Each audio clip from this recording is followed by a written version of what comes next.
오늘 우리에게 주신 하나님의 말씀 보도록 하겠습니다. 오늘 우리에게 주신 하나님의 말씀은 갈라디아서 6장 7절에서 10절까지 말씀입니다. 갈라디아서 6장 7절에서 10절까지 말씀입니다.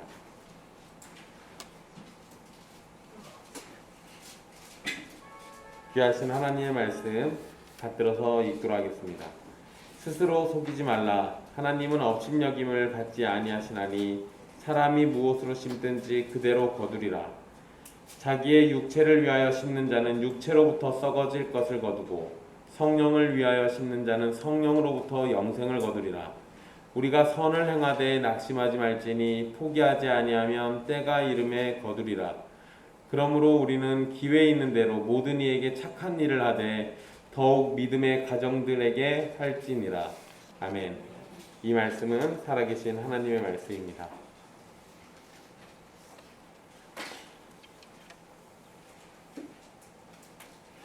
지난 시간 서로 짐을 지라는 말씀의 실천으로 말씀을 가르치는 자인 목사의 생활비에 관한 내용을 함께 살펴봤습니다.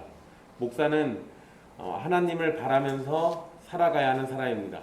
그리고 하나님께서는 그런 목사를 돌보시기 위해서 성도들을 통해 생활을 유지하도록 해주십니다.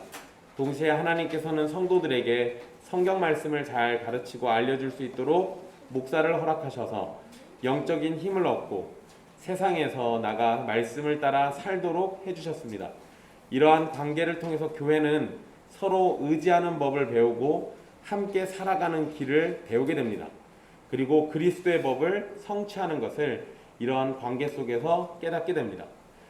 이런 말씀을 하고 난 이후에 바울은 이어서 경고의 말씀을 기록하고 있습니다. 스스로 속이지 말라라는 경고의 말로 오늘 본문이 시작되는데요. 스스로 속이지 말라는 이렇게 말하면서 하나님은 조롱받지 않으신다라고 말합니다. 왜냐하면 하나님은 사람이 무엇을 심든지 그대로 거두게 하시는 분이기 때문입니다. 바울의 이러한 표현, 이러한 말을 생각해 보면 어떤 사람들은 스스로를 속이면서 자신이 심은 것과 다른 것을 받을 것으로 생각하고 있었던 것으로 보입니다. 즉, 베푸는 것이 없이 인정을 받으려고 하거나 받기만 하려고 하는 사람이 있을 수 있다는 겁니다. 형제의 짐을 함께 지려고 하지는 않으면서 자신의 짐을 누군가가 나눠서 지기를 바라는 것도 이와 같은 것이 될 겁니다. 그리고 6절과 연결해서 생각해 본다면 복음을 가르치는 목사에게 필요한 것들을 공급해 주지 않으면서 그들에게 좋은 말씀을 듣겠다고 기다리거나 또는 그들을 재촉해서 말씀을 달라고 하는 것과 같습니다. 그리고 또 반대로 생각해 보면 목사가 말씀을 가르치지 않고 모든 좋은 것을 성도들로부터 받으려고 하는 것도 동일합니다. 7절의 말씀은 성도의 삶 전체로 확장해서 이해할 수도 있습니다. 우리는 믿음의 삶을 살면서 우리가 하는 행동이 있을 건데 그에 따른 적절한 보상을 받게 됩니다. 우리가 순종의 삶을 살게 된다면 하나님께 영원한 상급을 받게 될 겁니다. 우리가 불순종의 삶을 산다면 그에 따른 하나님의 징계를 받게 됩니다. 만약에 불신자가 불순종의 삶을 살게 된다면 단순한 징계로 끝나지 않고 하나님의 저주와 심판까지 받게 될 겁니다. 모든 것이 하나님의 뜻이라고 말하면서 아무것도 하지 않는 게으름을 합리화하는 사람들이 있을 수도 있는데 그들이 받는 것은 특별한 경우가 아니라면 대부분 자신이 심은 것들을 그대로 받게 될 겁니다. 그런데 이 말씀을 또 오해해서 우리의 선행이 영생을 얻는 것이다, 우리가 선행을 통해서 구원을 받는다라고 이해해서는 안 됩니다. 바울이 말하고자 하는 것은 8절에서 더 분명해지는데요. 우리 성경에는 생략되어 있는데 8절 맨 앞에 즉 또는 말하자면 이런 표현이 있습니다. 그러니까 8절을 말하자면 이라고 붙여서 얘기하면 이 7절과 이어져 가지고 구체적으로 지금 설명하고 있는 거죠. 8절에서는 두 가지 심는 것과 두 가지 거두는 것이 나옵니다. 사람이 자기의 육체를 위해서 심는 것과 성령을 위해서 심는 것이 있는데요. 육체로부터 썩어질 것을 거두는 자가 있고 성령으로부터 영생을 거두는 자가 있습니다. 사람은 자신의 육체를 위해서 심든지 성령을 위해서 심든지 둘로 나뉘게 되어 있습니다. 중간은 없어요. 중간은 없습니다. 바울은 자기의 육체라고 이렇게 말하고 난 다음에요, 반대의 개념으로 자기의 영혼이라고 말하지 않았습니다. 자기의 육체를 위하여 심는 자의 반대는 성령을 위하여 심는 자입니다. 자기의 육체를 위하는 사람의 관심은 자기 자신에게 있다라는 겁니다. 그러니까 자기 영혼을 위해서 심는다라는 것도, 만약에 자기중심적으로 자기 영혼을 위해 심는 자는 결국 자기 육체를 위해 심는 것과 똑같은 겁니다. 그런데 반대로 자기 육체를 위해서 무언가 심고 영혼을 위해서 무언가 심는데 그 중심이 성령을 위하는 거라면 또 얘기가 또 달라지는 거예요. 그러니까 여기서는 확실히 구분되는 겁니다. 그냥 육체라고 표현했지만 자기 자신의 본성과 탐욕, 자기 자신의 욕심을 위해서 심는 것과 하나님을 위해서 심는 것으로 구분되는 겁니다. 성령을 위해 심는 자는 관심이 성령님에게 있는 겁니다. 그리고 성령으로 하나 되는 그리스도의 공동체에 있습니다. 그래서 이 갈라디아서에서 후반부에 교회 공동체와 관련된 이야기들을 자꾸 언급하고 있는 거예요. 신앙이라는 게 단순히 개인의 신앙이 아니라 공동체적인 신앙이라는 것을 우리에게 엿보여주는 겁니다. 자기의 육체를 위해서 심는 것은 넓게는 죽음 이후를 보지 못하고 지금의 삶에만 집중하는 모습을 의미합니다. 지금이 좁사오니 하는 거죠. 그래서 육체로부터 썩어질 것만을 거두게 되는 겁니다. 자기의 육체를 위해서 심는 것을 좁게 보면 자신의 이익과 이기적인 욕구와 타락한 본성을 따른 모든 악한 행동들을 포함하는 겁니다. 이것은 5장에서 언급한 육체의 일과도 연결되는 겁니다. 성령을 위해서 심는 것은 성령을 따라서 행하는 것을 의미하는데, 성령님의 인도를 받는 것 또는 성령님과 발을 맞춰서 걷는 것을 가리키는 표현입니다. 지난번에 이 행한다, 성령과 행한다라고 할 때 이 행한다라는 표현이 발을 맞춰서 걷는다라는 거 설명드렸어요. 그것이 똑같이 계속 적용되는 겁니다. 결국 이렇게 성령을 위해 심는 것은 성령의 열매와도 연결되는 겁니다. 그러니까 육체를 위해 심는 것은 육체의 일과 연결되고, 성령을 위해 심는 것은 성령의 열매와 연결되어 있어요. 공교롭게도 심는다라는 표현과 열매라는 표현이 또 연결되잖아요. 그러니까 바울이 지금 의도가 있는 겁니다. 갈라디아서 맥락에서 이해한다면 육체를 위해서 심는 자는 자신의 구원을 할례와 율법의 행위에 두는 것을 의미할 수도 있습니다. 그래서 결과가 육체로부터 썩어질 것을 거두는 겁니다. 여러분, 여기에서 이 거둔다라는 표현은 미래 시제예요. 그러니까 마지막 날, 심판 날에 일어날 일을 의미합니다. 즉 육체를 위해 심는 자는 육체로부터 썩어질 것, 즉 영원한 멸망과 심판과 저주를 거두게 될 거라는 겁니다. 반대로 성령을 위해 심는 자는 성령으로부터 영생을 얻는답니다. 그런데 여러분, 이런 표현을 또 잘못 이해하면 바울이 영생을 얻기 위해서 성령의 열매를 반드시 맺어야 한다는 식으로 말한 것으로 생각할 수도 있습니다.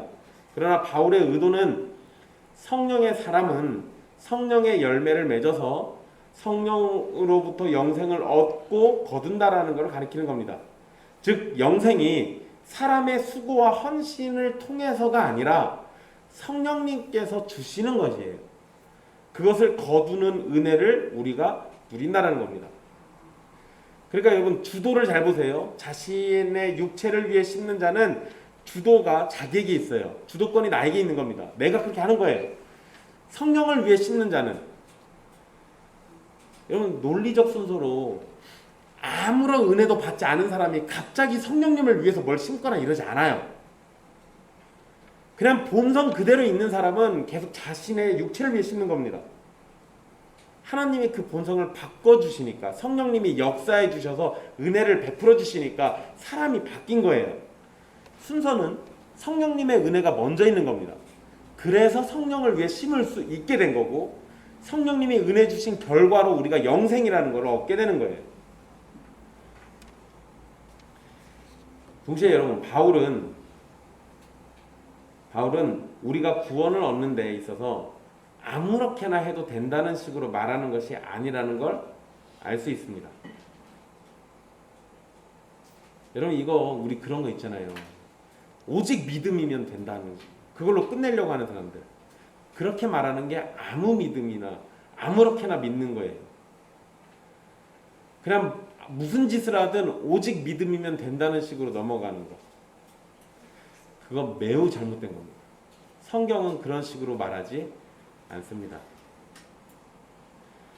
성령의 열매는 성령님이 주시는 것인데, 그렇지만 동시에 성령으로 행하고 성령의 인도를 따르고 성령을 따라 발을 맞추면서 함께 행동할 것을 요구합니다.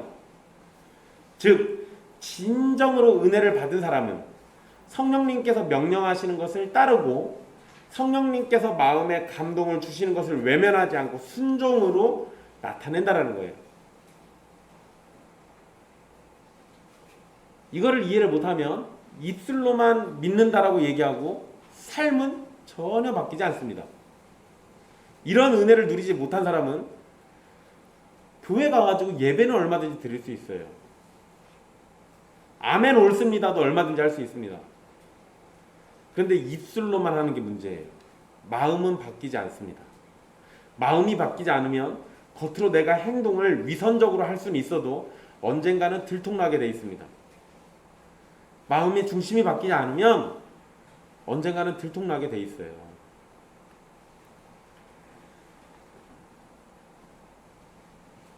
그러니까 성령으로 심고 성령으로 영생을 얻으려고 하는 사람들은 그냥 이게 겉으로 행동으로만 이게 되는 건 아니라는 거예요. 속지 마시라는 거죠. 바울은 9절에 선을 행하다가 낙심하지 말라라고 권면합니다. 여기에서 선을 행한다라는 것은 모든 도덕적인 선을 의미한다고 볼 수 있어요.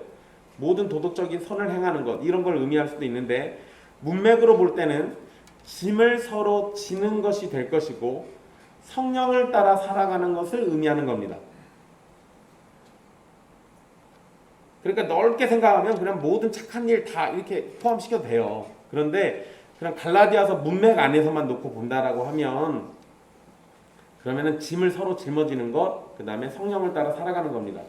여러분, 이 선을 행하다가 낙심하지 말라는 표현 비슷하게, 이 표현이 비슷하게 사용된 데가 있는데요. 데살로니가 후서 3장 13절입니다. 그 말씀에서도요, 바울은 선을 행하다가, 찾아보고 싶으시구나. 찾아봐요, 그러면. 네. 찾아봅시다. 데살로니가 후서 3장 13절이에요.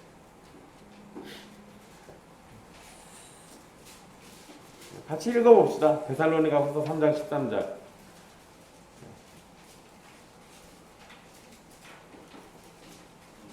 제가 가진 성경으로 신약성경 336쪽이네요. 같이 읽어볼게요. 형제들아, 너희는 선을 행하다가 낙심하지 말라. 아멘. 여러분, 이 표현을 할 때 이 배경이 있습니다. 데살로니가 교회에 게으른 자가 교회 안에 있었어요. 게으른 자들이 교회 안에 있었습니다. 그래서 이 게으른 자들 때문에 문제가 발생했어요. 그거를요, 여러분 데살로니가 후서 3장 10절 말씀 보시면, 우리가 너희와 함께 있을 때에도 너희에게 명하기를 누구든지 일하기 싫어하거든 먹지도 말게 하라 라고 이렇게 돼 있어요. 그러니까 분명 일하기 싫어가지고 놀고 있는 게으름뱅이가 이 데살로니가 교회에 있었던 겁니다. 이게 왜 가능했을까요? 교회가 구제를 해주니까 그것만 받아먹고 있었던 거예요.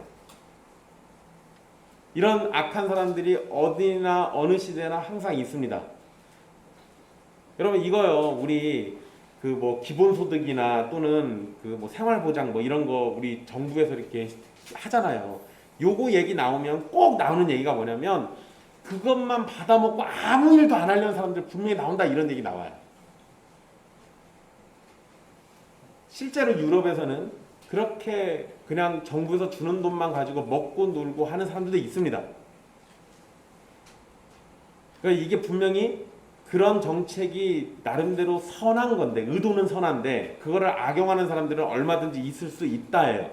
그런데 그런 정책은 성경에도 있었던 겁니다. 성경에도 그런 모양새가 똑같이 있었어요. 그런데 여러분 바울이 뭐라고 하는가를 잘 보십시오. 분명히 게으른 자가 있었고 그들에게 바울은요 일하기 싫어하거든 먹지도 말게 하라 라고 강력하게 말했습니다. 그래놓고 그 뒤에는 곧장 선을 행하다가 낙심하지 말라고 권면을 해요. 왜 이렇게 얘기했을까요? 문맥 속에서 이해하면 이것은 게으른 자들은 일을 해가지고 양식을 먹어야 해요. 그냥 놀고 먹고 하면 안 되는 겁니다. 일할 수 있는 사람들은 일을 해야 합니다. 그런데 그것 때문에 어려움이 있는 사람들까지도 도와주는 걸 다 끊어버리면 안 돼요. 야 우리가 이렇게 구제해줬더니 놀고 먹고 하는 애들이 있다. 야 이거 구제 없애버려. 이렇게 하지 말라는 겁니다. 왜냐면요. 개 중에는 진짜로 일을 할 수 없는 사람들이 있어요. 또는 그렇게 구제해주거나 또는 만약에 정부에서도 그렇게 도움을 주는 것 때문에 정말로 하루하루 먹고 살아갈 수 있는 사람들이 있어요. 악용하는 사람들은 찾아내서 처벌하거나 그들에게 그런 권리가 안 들어가게 만들어주면 돼요. 그것 때문에 전체를 없애버리는 게 능사가 아니라는 겁니다. 성경에서 똑같은 거예요. 구제는 분명히 서로의 짐을 지는 아름다운 행위입니다. 그런데 여러분 반드시 교회 안에는 이 구제를 이용해 먹는 악한 사람들이 나타나게 돼 있어요. 그럴 때 구제를 우리가 아예 없애는 게 아니라 그 악한 사람들에게는 일을 하라고 권면해주고 그 구제가 잘못 사용되는 걸 막아야 하는 거예요. 그렇지만 그렇다고 해서 우리가 구제하려는 그 선한 의지가 꺾여서는 안 돼요. 그러니까 선을 행하다가 낙심하지 말라고 얘기하는 겁니다. 갈라디아 교회에서도요. 형제들을 돕다가 낙심하지 말아야 하는 일이 있었던 겁니다. 어떤 일인지 자세히 안 써놨어요. 그런데 여러분 그냥 문맥적으로만 놓고 보면 1절에서 형제가 범죄한 일이 있을 때 온유한 심령으로 바로 잡으라고 했잖아요. 그러니까 이런 일 하다 보면 낙심하는 상황이 벌어집니다.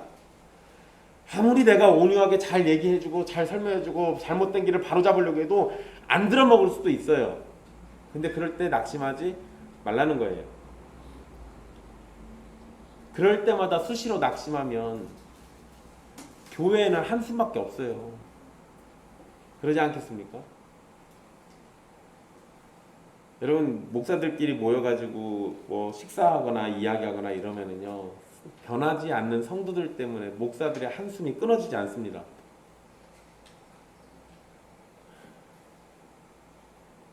그럴 때 보면 목사들만 잘못하고 있는 건 아니에요. 성도들도 아무리 좋은 말씀을 들어도 변하지 않으니까 성도들이 잘못되어 있는 거죠. 근데 여러분 그렇게 열심히 가르쳤는데 변하지 않는 성도들 때문에 목사들이 단체로 다 낙심한다면 그런 일이 벌어질 때마다 낙심하는 일이 벌어진다 그러면 여러분들은 매주 설교 때마다 목사의 낙심하는 소리를 들어야 할 겁니다. 왜냐하면 성도들이 잘하는 것보다 못하는 일이 훨씬 더 많거든요. 그런데도 낙심치 않고 여러분들에게 설교를 계속할 수 있는 이유는 여러분들이나 저나 부족해도 하나님이 우리는 안 버리셨잖아요. 주님이 우리를 포기하시지 않잖아요. 그러니까 낙심하지 말라는 거예요. 목사가 아무리 가르쳐줘도 성도들이 자꾸 딴소리 하면요 한숨 나옵니다. 그런데 그럼에도 목사가 목사의 직분을 유지할 수 있는 건 저는 인간적으로 여러분들을 포기할 수 있어도 여러분들을 불러 모으신 하나님은 여러분을 포기하지 않아요. 그러니까 저도 별 생각 다 드는 거죠. 마음속으로는 여러분들이 한 번씩 사고 칠 때마다 포기해버립니다. 신경 끄고 살아야지 내가. 이러다가도 여러분들이 눈앞에 왔다 갔다 하면은요 신경 껐던 게 다시 살아나요. 왜냐하면 주님이 여러분들을 포기하지 않은 게 눈에 보이는데 그걸 어떻게 제가 포기해요. 다른 목사들도 비슷할 겁니다. 똑같은 거예요. 반대로 여러분들도 저한테 똑같이 그렇게 하시면 돼요. 목사라고 있는데 설교도 잘 못하고 자꾸 딴소리 했었고 낙심될 겁니다. 그런데 여러분, 주님이 포기하시지 않은 것 같으면 여러분들도 포기하시지 말고 계속 권면해 주시면 돼요. 그렇게 하는 겁니다. 성도의 삶이라는 게 원래 그런 거예요. 낙심하지 마십시오. 선을 행하다가 낙심하는 일은 우리에게 좋은 게 아니에요. 여러분, 선을 행하다가 낙심하거나 포기하는 일이 생기지 않도록 마음을 잘 붙잡아야 하는데, 선을 행하다 보면 마음이 약해질 때가 있습니다. 선으로 대해도 악으로 돌아올 때도 있고요. 선을 행해도 별다른 변화가 없을 수도 있고요. 내가 행하는 선을 이용하는 사람이 있을 수도 있습니다. 별 사람이 다 있죠. 물론 그런 사람들에게 휘둘리고 이용당하기만 하는 것은 하지 말아야 합니다. 그러나 도움이 필요한 사람에게 낙심하지 말고 선을 행하며 도움을 베풀어야 하는 것도 우리의 의무이기도 합니다. 그래서 바울은 8절에서 말한 것처럼 육체가 아닌 성령으로 심을 것을 행하다가 낙심하지 말고 계속해서 성령을 따라서 살아가는 사람이 될 것을 말하고 있는 겁니다. 그러면 때가 이르게 되면 거두게 될 것이에요. 즉 선을 행하다가 낙심하지 않는 자들에게는 상급이 준비되어 있다라는 겁니다. 바울은 이 단락의 이제 결론을 얘기하는데요. 10절 말씀입니다. 기회가 있을 때 모든 이에게 착한 일을 해야 합니다. 모든 이에게 착한 일을 해야 돼요. 우리는 선을 행할 기회가 있을 때마다 착한 일을 하라는 겁니다. 특히 믿음의 가정들, 즉 믿음의 가족들에게 우선순위를 두고 착한 일을 해야 합니다. 감사해요. 우리가 선을 행하는 것에는 교회 공동체를 우선으로 두고 그것이 넘쳐 흘러서 밖으로 나가도록 하는 겁니다. 교회 가족들은 살피지 않고 외부의 사람들에게 도움을 주는 것은 우선순위가 잘못되어 있어요. 사실 그러면 안 돼요. 여러분, 이건 쉬운 예를 하나 들려드릴게요.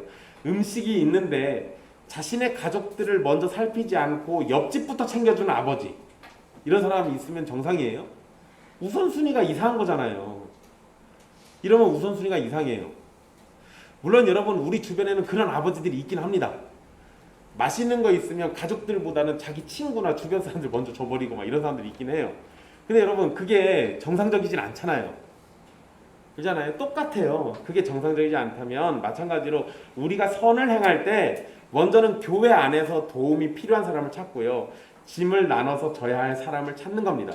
그리고 그것이 충분히 해결되고 만족스러울 때 우리는 관심을 교회 바깥으로 돌려버리는 거예요. 그래서 도움이 필요한 사람들을 찾아서 선을 행하는데 힘을 쏟는 겁니다. 우리가 선을 행하는 일은 교회로부터 시작해서 불신자에게까지 향하는 겁니다. 제가 이 부분을 여러분들에게 여러 번 강조해 드렸는데 조심할 게 하나 있어요. 그래, 우리는 일단 교회부터 사랑해야 돼. 틀린 게 아니에요. 근데 여러분, 이렇게 얘기하면 우리가 또 무슨 잘못을 하냐면 교회만 사랑하려고 해요. 우리의 사랑을 요 안에다가만 가두려고 합니다. 그러지 마시라는 거예요. 우리의 사랑이 그리스도 안에서 날로 커져야 맞아요. 날로 우리의 사랑이 자라야 맞습니다. 그래서 교회가 우리의 사랑으로 가득 채워져야 맞아요. 그리고 그것이 넘쳐 흘러야 하는 거예요. 그런데 보통 뭘 하냐면요, 교회 안에 사랑이 채워지지 않을 만큼만 사랑을 해요. 그 사랑하는 거예요. 사랑하는 신용을 하는 거예요. 여러분, 진짜 사랑은 작아지지 않습니다. 진짜 사랑은 날로 커져요. 그게 정상입니다.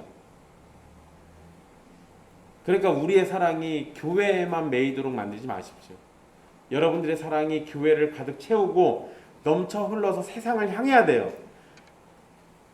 우리가 세상에게 사랑을 주지 않으면 우리가 전하는 복음이 힘이 없어요.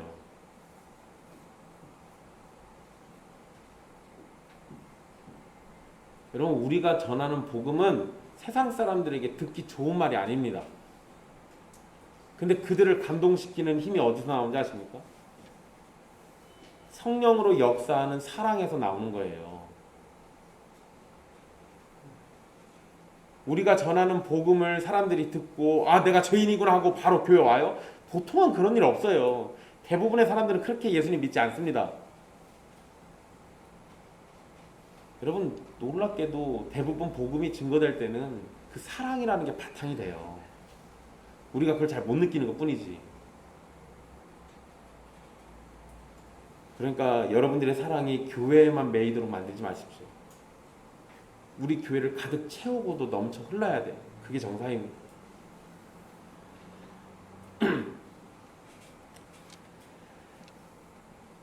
심은 대로 거둔다는 건 너무도 당연한 자연의 이치죠. 사실 심는 대로 거둔다는 걸 모르는 사람은 없습니다. 누구나 다 심는 대로 거둬요.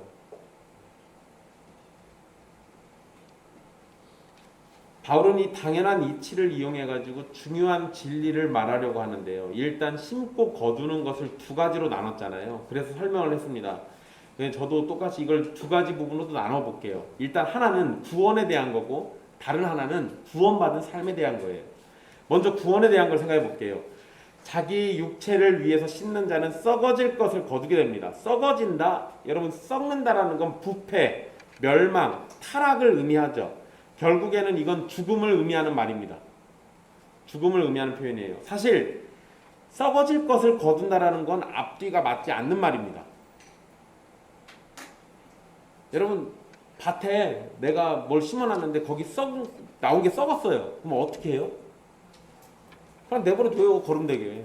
그걸 뭐로 거둬요? 그러잖아요. 근데 썩어질 것을 거둔다라는 말은 엄밀히 따지면 말이 안 맞는 말이에요. 거둔다라는 건 곡식이나 과일을 수확한다는 의미인데 썩어질 것은 누구도 얻으려고 하지 않거든요. 누구도 그걸 애써서 그렇게 수확하지 않아요. 그럼 바보죠. 그러면 즉 거둘 가치가 있는 것을 거둬야 하는데 썩어질 것을 거둘 가치가 전혀 없는 거잖아요. 그런데 그걸 거둔대요. 그러니까 자기 육체를 위해 심는 사람은 거둘 가치도 없는 것을 거두는 미련한 짓을 하는 거예요. 바울이 말한 의도는 자기의 육체를 위해서 심는 사람은 아무런 가치도 없고 심지어 가지고 있어서 좋을 것도 아닌 죽음을 거둔다라는 겁니다. 그래서 바울은 로마서 8장 13절에서 너희가 육신대로 살면 반드시 죽을 것이로되 영으로서 몸의 행실을 죽이면 살리니라고 말했던 겁니다. 육신대로 살면 썩어질 것, 즉 죽음을 얻게 됩니다. 그 반대로 성령님을 위해서 심는 자는 성령으로부터 영생을 거둡니다. 성령 하나님께서 은혜를 베푸셔서 성령님을 따르도록 우리의 심령을 새롭게 해주시면 우리는 성령님을 따라서 살게 되고요. 성령님을 의지하게 됩니다. 그리고 성령님으로부터 영생이라는 큰 은혜를 받게 되는 겁니다. 우리가 아는 것처럼 구원은 예수 그리스도의 십자가와 순종을 통해서 우리의 모든 죄책과 오염이 해결돼서 하나님 앞에 서게 되는 겁니다. 그리고 예수 그리스도를 믿을 수 있는 것은 오직 성령님께서 은혜 베푸실 때만 가능한 일이에요. 그러니까 성령님으로부터 영생을 얻는다라는 건 당연한 진리입니다. 지극히 당연한 얘기예요. 성령님을 버리고 자신의 육체를 의지하는 사람은 썩어질 것을 얻게 됩니다. 자신의 육체를 의지하지 않고 성령님을 의지하는 자는 하늘의 신령한 복을 받으며 영생을 거두게 될 겁니다. 여러분은 이제 무엇을 심고 무엇을 거두기를 원하시는지를 생각해 보셔야 돼요. 또는 지금 내 삶은 무엇을 심고 있고 무엇을 거두려고 하고 있는지도 고민해 보셔야 합니다. 여러분들은 정말로 성령을 위해서 성령을 심고 있는 것인지 아니면 신자라는 이름 아래에서 육체를 위해서 심고 있는 것인지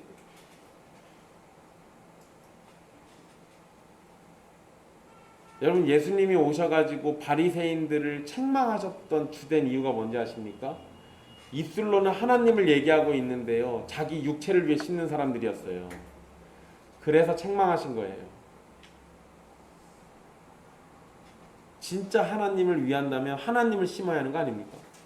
하나님을 위해서 내가 뭔가를 해야 하는 거 아니에요? 근데 그게 아니라는 거죠. 여러분, 참된 믿음은 반드시 사랑을 수반하게 돼 있습니다. 사랑 없는 믿음은 가짜예요. 여러분들이 진짜로 예수님을 믿는다라고 하면 예수님과 성부 하나님과 성령 하나님을 사랑해야 맞아요. 그리고 사랑할 수밖에 없습니다.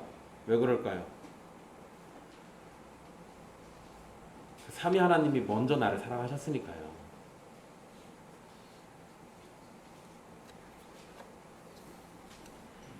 이제 여러분, 성도의 삶과 관련해서 생각해 볼게요. 죄악된 본성을 따르는 사람은 그에 따른 결과를 가져옵니다. 교회 안에 분쟁이 날 때 한번 잘 생각해 보십시오. 다툼이 있는 양측이 모두 하나님의 말씀을 충실히 잘 따르는데도 다툼이 나는 거 보신 적 있습니까? 아니요, 그런 일은 없어요. 교회를 나눌 정도로, 교회가 쪼개질 정도로 분쟁이 날 때는요, 한쪽이나 또는 양측 모두가 하나님의 말씀이 아닌 죄악된 본성을 따라서 주장하기 때문에 그렇게 되는 거예요. 양측이 모두 하나님의 말씀을 중심으로 하나님을 위해서 그렇게 얘기하면서 싸우다가 교회가 쪼개지는 일은 없어요. 말도 안 되는 거죠. 왜 그럴까요? 양측이 모두 하나님을 위한다면 그들의 중심에 누가 계신 거예요? 성령님이 계신 건데 성령님이 둘을 쪼개신다고요? 그런 일은 별로 안 일어나요. 바울과 바나바가 선교하다가 쪼개져서 싸우다가 쪼개져서 나눠진 일은 있잖아요. 그런다고 해서 여러분, 바울과 바나바가 원수처럼 여겼던 것도 아니잖아요. 그런 건 쪼개진 것도 아니에요. 근데 보통 교회가 분쟁나서 쪼개질 때는 상대방을 거의 사탄 취급하지 않습니까? 나 말고 반대편은 무조건 다 지옥의 자식들처럼 여기지 않아요? 그런 경우를 잘 생각해 보세요. 그런 경우 한쪽이나 양쪽 모두 하나님의 말씀과 상관없는 것을 주장합니다. 그래서 자기의 육체를 위해서 심는 일이 교회 안에서 일어나면 교회가 부패하는 상황이 벌어지는 겁니다. 무서운 일이에요.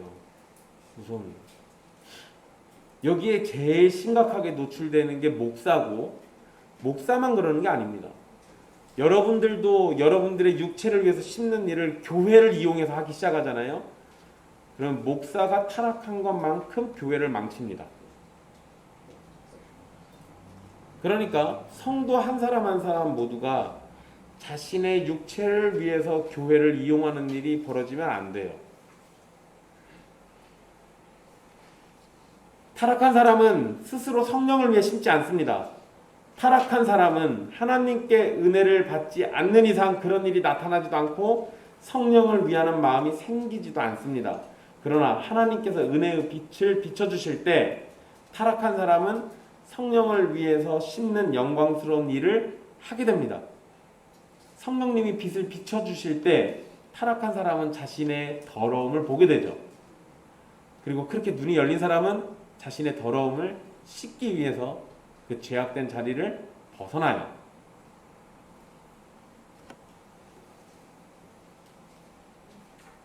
그래서 그렇게 은혜를 받은 결과로 성령으로부터 영생을 거두게 되는 겁니다. 자기의 육체를 위해서 심는 사람이 사람들 앞에서는 성령을 위하여 심는 사람인 것처럼 행동하고 보일 수도 있습니다. 실제로 그렇게 하는 사람들 많아요. 그러나 여러분, 하나님을 속일 수는 없습니다. 그래서 여러분, 오늘 본문 시작에 뭐라고 그래요? 스스로 속이지 말라. 하나님은 업신여기지 받지 않는다고 얘기하시잖아요. 우리가 사람은 속일 수 있을지 몰라도 하나님은 못 속여요. 사람들에게는 내가 거룩한 척, 죄 짓지 않은 것처럼 깨끗한 척, 순결한 척 할 수 있을지 몰라도 하나님 앞에서는 그게 안 돼요. 근데 우리는 사람들만 속이면 아무도 모른다라는 착각에 빠집니다. 그래서 심각한 일이에요. 굉장히 심각한 일입니다. 이건 마치 거짓 선생들이 진리를 말하는 것처럼 복음에다가 율법의 행위를 더해야만 구원받는다는 식의 가르침을 그럴싸하게 들려주고 보여주는 거하고 똑같은 겁니다. 그러나 결국에는 하나님의 심판을 받을 거예요. 마찬가지로 여러분들이 성령을 위해서 사는 것처럼 그럴싸하게 보일 수는 있을지 몰라도 그것이 거짓된 거라면, 성령에 의한 것이 아니라면, 연기하고 위선을 보인 거라면 하나님 앞에서 반드시 심판받을 겁니다. 마찬가지로 우리도 자기의 육체를 위하여 심으면서 하나님의 영광을 구하는 척 할 수도 있어요. 여러분 모두 다 그렇습니다. 사람들은 그것에 속아요. 그러기가 쉽습니다. 그러나 하나님은 모든 걸 알고 계시기 때문에 마지막 날 하나님의 심판을 피할 수는 없어요. 그러니 우리는 자기의 육체를 위해서 살고 있는지 성령을 위해서 살고 있는지 살펴봐야 합니다. 그리고 여러분, 구원받은 사람은 자기 육체를 위해서 마냥 그렇게 살 수가 없어요. 왜 그럴까요? 나를 감싸고 계신 성령님 때문에, 나를 붙들어서 자기에게 접붙이신 그리스도 때문에 자기를 위해서 살 수가 없다고요. 그게 정상이에요. 때로는 내가 죄질 수도 있습니다. 때로는 마치 내가 그리스도에게 붙들린 가지가 아닌 것처럼 행동할 수도 있어요. 그렇지만 그리스도로부터 우리가 영생의 영양분을 공급받는 이상 내 잘못된 행위들을 하나씩 빠져나가고 점차 거룩함으로 성령을 씻는 일들이 나타날 수밖에 없어요. 왜 그럴까요? 내가 죄 짓는 것보다 하나님의 은혜가 더 크니까 그게 가능한 거예요. 내 타락한 본성보다 나를 변화시키는 하나님의 능력이 훨씬 더 크시니까 그게 가능한 겁니다. 그러니까 여러분들이 지금 한두 가지 죄를 진 것 때문에 낙심해가지고 나는 구원받지 않았나 보다라는 착각에 빠지지 말라는 겁니다. 일단 여러분 그렇게 죄 짓는 게 있으면 반성해 보시는 거예요. 회개도 해야죠.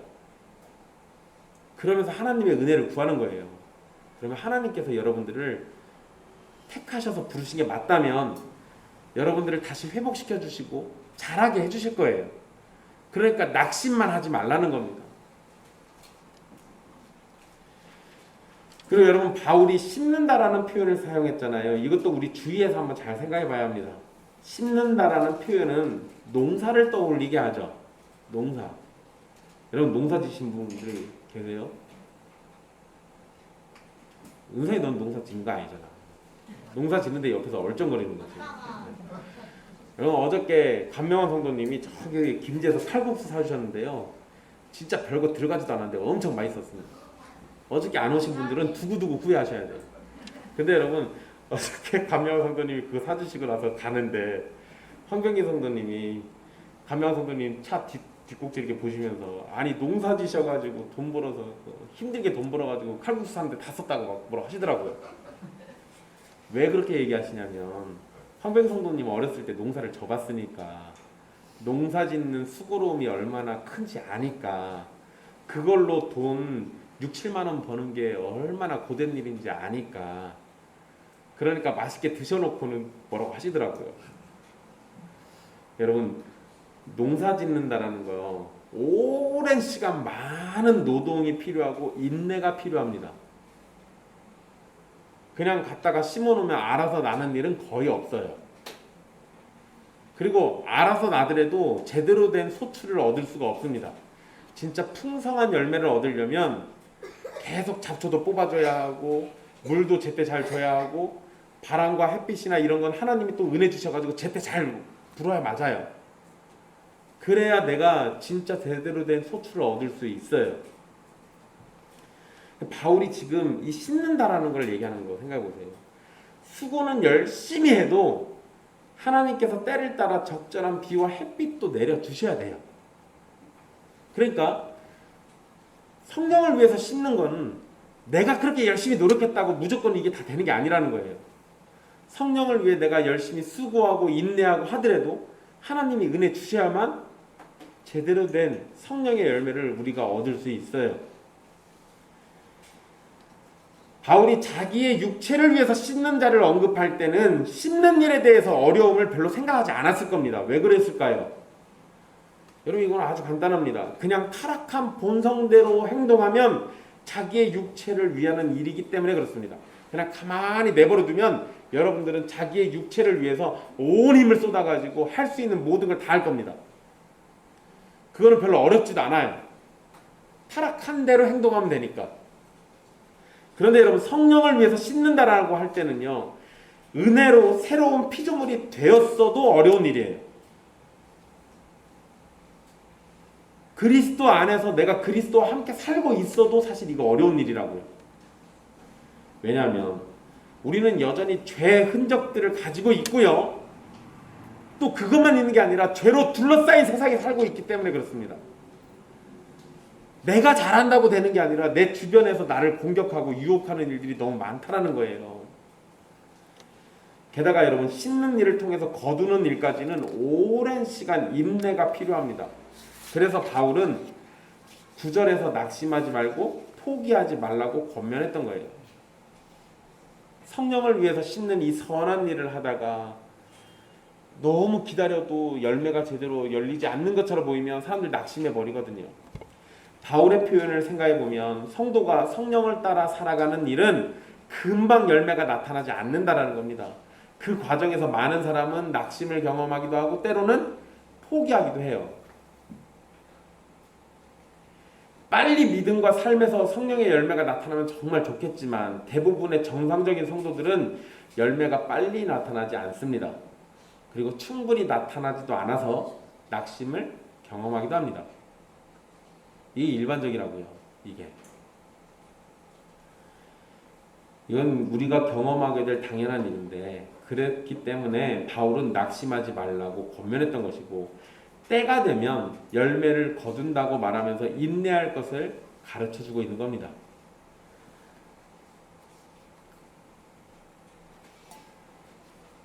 우리에게 필요한 건 성령님을 따르는 순종과 성령의 열매가 나타나는 때까지의 인내입니다.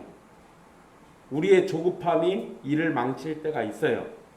아브라함이 사라로부터 아들을 얻지 못하고 하갈을 통해서 아들을 얻으려고 했던 것처럼 조급함이 망칩니다. 하나님이 정하신 때가 아닌 자신이 정한 때, 정한 그 순간에 열매를 얻으려고 하는 것은 어긋나고 잘못된 결과를 가져올 수밖에 없어요. 자꾸 우리가 이런 짓들을 한다고요. 우리는 주어진 은혜의 방편을 잘 사용하면서 하나님의 말씀에 순종하고 성령님의 인도하심을 따라 살 것에 힘을 쏟아야 합니다. 그러나 당장 열매를 얻으려고 하지 마십시오. 그저 우리는 주님께서 정하신 때가 되면 열매를 주실 것이라는 확신 속에서 인내하면서 끝까지 주님을 신뢰하는 것이 필요한 겁니다. 그리고 바울이 낙심하지 말라거나 포기하지 말라고 말하는 것은 우리가 그러한 상황에 놓일 때가 있기 때문에 그런 거예요. 여러분 모두는 다 낙심하거나 포기하고 싶은 그 순간들이 찾아오게 되어 있습니다. 그리고 이미 찾아왔을 수도 있어요. 어쩌면 이미 또 지나간 사람들이 있을 수도 있습니다. 여러분 우리는 낙심될 때, 포기하고 싶을 때, 또 그 상황을 벗어날 수 있는 방법을 찾아봐야 하지 않겠습니까? 그러잖아요. 낙심하지 말라, 포기하지 말라라는 얘기는 이런 상황이 우리에게 온다라는 거예요. 그러면 그거에 대해서 우리는 어떻게 하면 그걸 이겨낼 수 있을 것인가를 미리 준비하고 연습도 해볼 필요가 있는 거예요. 낙심하고 지친 상황이 계속되면 성령을 따라 살면서 선을 행하는 것을 멀리하게 됩니다. 이것도 여러분들 경험적으로 잘 아실 거예요. 영적으로 지치면 여러분들 신앙과 관련된 어떠한 것도 하기 싫을 때가 오잖아요. 영적으로 지치거나 아니면 낙심하게 되면 예배드리러 오는 주일 아침이 너무나도 괴로울 때도 있어요. 목사가 빨리 강복선을 해서 예배 끝내면 좋겠는데 설교가 자꾸 길어져요. 미쳐버려요. 낙심하면 별게 다 귀찮고 별게 다 싫습니다. 여러분 이거 심각한 문제가 있는 거거든요. 그래서 여러분 낙심하고 지친 상황이 계속되면 결국에는 자신의 육신을 위해서 씻는 일을 하는 상황이 벌어질 수도 있어요. 성도들도 그럴 수 있습니다. 그렇기 때문에 낙심되고 포기하고 싶을 때가 오면 서둘러서 그거를 해결하려고 해야 합니다. 때로는 여러분 육신의 연약함으로 인해서 정신적인 힘이 떨어질 수도 있어요. 그럴 때 필요한 것은 육신을 건강하게 하고 휴식을 취하고 요양을 하는 겁니다. 때로는 여행을 할 수도 있고요. 성도들과 대화를 하면서 해결할 수도 있습니다. 그런데 낙심되는 때 우리가 할 수 있는 가장 최선은 하나님께 소망을 두는 거예요. 이게 제일 중요합니다. 제가 이렇게 얘기했다고 해서 좀 쉬려고 여행을 갔다 온다거나 아니면은 뭐 좀 어디 맛있는 거 먹고 어디 가서 좋은 사람들과 대화를 나누고 이런 거 다 하지 말라는 거 아니에요. 여행 가고 그럴 수도 있습니다. 그런데 여러분 그 여행 가는 것도 중심에 하나님께 소망을 두는 거를 둬야 한다는 거예요. 여러분 시편 43편 5절에 이렇게 말씀합니다. 내 영혼아 내가 어찌하여 낙심하며 어찌하여 내 속에서 불안해하는가. 낙심하고 불안해한다라는 게 나에게 지금 있다는 거예요. 근데 그렇게 질문하고 난 다음에 답을 뭐라고 하는지 아십니까? 너는 하나님께 소망을 두라. 그가 나타나 도우심으로 말미암아 내 하나님을 여전히 찬송하리로다. 낙심하고 불안해하는 그 상황에 유일한 답, 성경이 말하는 답은 하나님께 소망을 두는 겁니다. 맛있는 거 먹고 좋은데 여행 가고 이걸로 답이 되는 게 아니라는 거예요. 궁극적으로는 하나님께 소망을 뒀을 때 그거에 대한 답이 해결되는 겁니다. 하나님께 소망을 두는 것이 낙심하는 우리의 마음을 붙잡을 수 있습니다. 또한 9절에서 포기한다라고 번역된 표현이 있잖아요. 우리가 선을 행하되 낙심하지 말지니 포기하지 아니하면 할 때 그 포기한다. 그 표현이요. 지친다라는 의미가 있습니다. 포기한다란 말이. 우리는 영적으로나 육적으로나 지칠 수도 있어요. 그러니까 포기하는 거죠. 그때도 우리에게 새 힘을 주시는 하나님이 계시다라는 걸 기억해야 합니다. 여러분 잘 아는 말씀이에요. 이사야 40장 29절에서 31절 말씀 보면 거기에 피곤한 자에게 능력을 주시고 무능한 자에게 힘을 더하시는 분이 여호와라고 밝혀줍니다. 그래서 여호와를 소망하는 자에게는 새 힘을 주시는데 어떻게 주신대요? 독수리가 날개치며 올라가듯이 그리고 다른 막지를 해도 피곤치 않게 해주신다라고 얘기합니다. 뭐 할 때요? 여호와께 소망을 둘 때. 여행을 하고 만난 것을 먹는 것으로 우리가 힘을 얻을 수도 있고 사람을 만나서 낙심이 해결될 수도 있습니다. 그러나 그러한 것들은 도구예요. 그러한 도구들을 선하게 사용하시는 분도 소망 되시는 하나님이라는 겁니다. 그러니까 모든 선한 일들로 낙심을 해결하고 노력하되 그 해결책은 언제나 누구에게 있다? 소망 되시는 하나님께 있다는 겁니다. 여러분 이걸 놓치잖아요. 그럼 무슨 일이 벌어지는지 아십니까? 예를 하나 들어볼게요. 아니, 얼마 전에 제주도 갔다 온 사람인데 제가 자꾸 여행 얘기 꺼내가지고 죄송합니다. 타켓으로 노리고 하는 건 아니에요. 여러분 만약에 여행을 갔다 오면 진짜 기분 풀어지고 그러잖아요. 여러분 제가 솔직하게 제주도를 코로나 터지기 직전에 제가 연달아 2번 갔다 왔잖아요. 제주도 갔다 오고 난 다음에 왜 이 좋은 데를 이제 왔을까라는 생각이 들더라고요. 참 좋더라고요. 근데 여러분 제가 제주도 가서 별걸 다 보고 진짜 참 좋은 것 많이 봤는데 참 좋아요. 마음이 지쳤던 것들이 힘이 도교하고 근데 거기에 하나님을 향한 소망을 빼놓고 그냥 그것만 좋았던 것만 기억하면 무슨 일이 벌어지는지 아십니까? 또 내가 지치면 뭐 하고 싶어져요? 또 여행 가고 싶어지겠죠.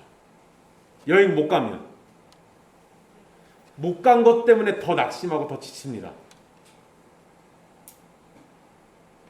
그러면 나중에는 여행이 내 삶의 목적이 돼버려요.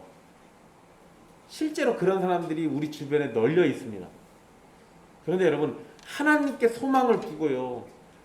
그 가운데 여행이라는 도구를 사용해가지고 그렇게 한다면 여행이 아니어도 소망이 하나님께 있으니까 다른 선한 것들로 내 낙심의 문제를 해결하려고 할 거예요. 근데 그거 아니면 안 되는 것처럼 하는 사람들은 소망이 어디가 있는 겁니까? 도구 그 자체가 있는 거예요. 얼마나 미련한 겁니까? 그러면 안 된다고요.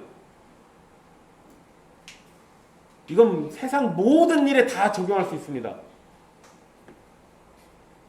여러분들이 직장에 다닐 때도 여러분들이 열심히 일하고 돈 버는 거에 소망을 두시면 안 되죠. 소망은 어디가 있어야 돼요? 하나님께 있어야 돼요. 만약에 직장에서 부당한 일을 요구받으면 직장 그 자체에 소망이 있는 사람은 그 부당한 일이 하나님 앞에 불법이어도 할 겁니다. 왜?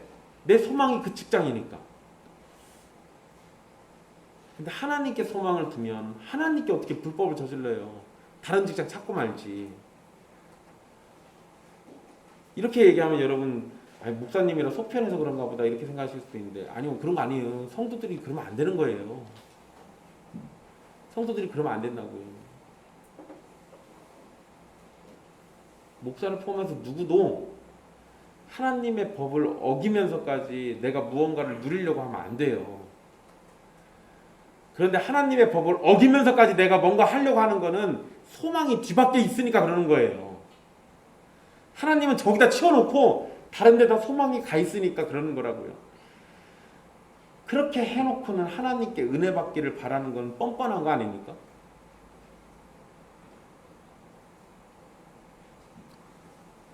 그런데 여러분, 탕자가 뻔뻔하게 돌아왔을 때 아버지는 받아줍니다. 우리가 그렇게 뻔뻔한 짓을 해도 내가 택함받은 백성이 맞으면 하나님은 나를 맞아주십니다. 그런 일들을 반복적으로 경험하면서도 하나님께 소망을 두지 않는 자는 정말로 미련한 자예요.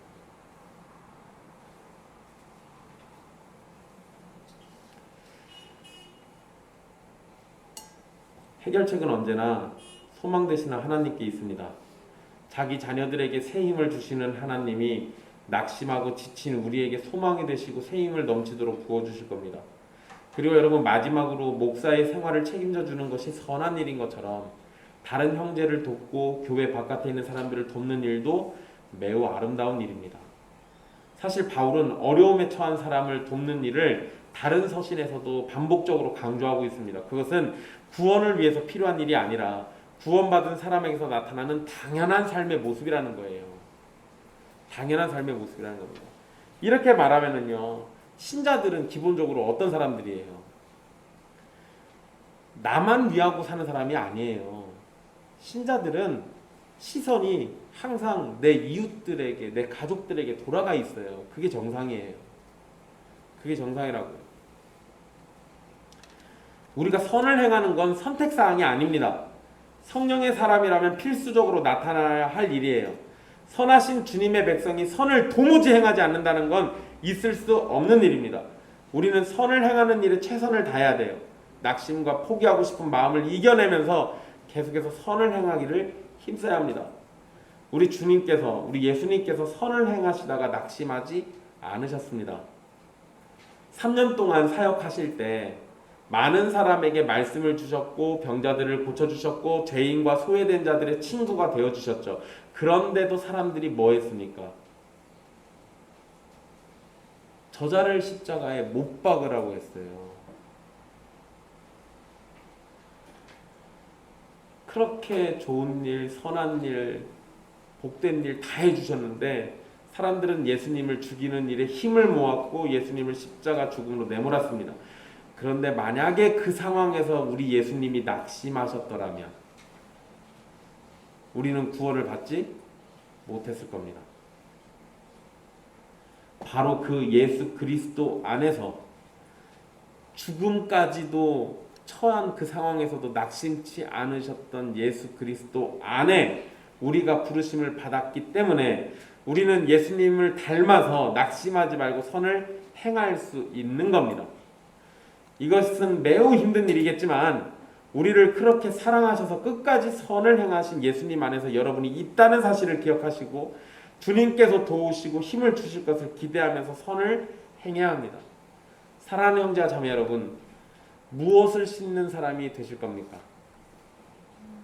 자기의 육체를 심어서 썩어질 것을 거두는 미련한 자리에 서지 마십시오. 그 자리는 심판과 저주가 있을 것이고 하나님의 진노를 쓸어 담는 자리입니다. 땅이 갈라져서 죄인을 삼키고 썩어질 것들은 지옥의 불로 영원히 불타는 형벌을 받게 될 겁니다. 그런 자리에 서는 것이 진짜 행복하겠습니까? 그럴 리가 없잖아요. 이 땅에서 반짝거리고 뭔가 있어 보이는 것들에 팔리지 마시라는 거예요. 성령을 위해서 씻는 자가 되기를 소망하십시오. 주님이 우리를 예수 그리스도 안에서 부르셨다면 우리에게 성령님을 주실 것이고 이미 주신 성령님을 통해서 우리에게 성령을 위하여 심는 일을 하도록 가르쳐 주시고 인도해 주실 겁니다. 삼위 하나님께서 저와 여러분을 성령을 위하여 심고 성령으로부터 영생을 거두는 복된 사람이 되도록 은혜 주시기를 간절히 소망합니다. 주님의 은혜가 있다는 증거로 선을 행하되 낙심하지 않고 끝까지 선을 행하면서 하나님의 백성임을 드러내는 삶이 되기를 간절히 소망하십시오. 소망하는 자에게 은혜를 더하시는 하나님께서 우리를 도우실 겁니다. 기도하겠습니다.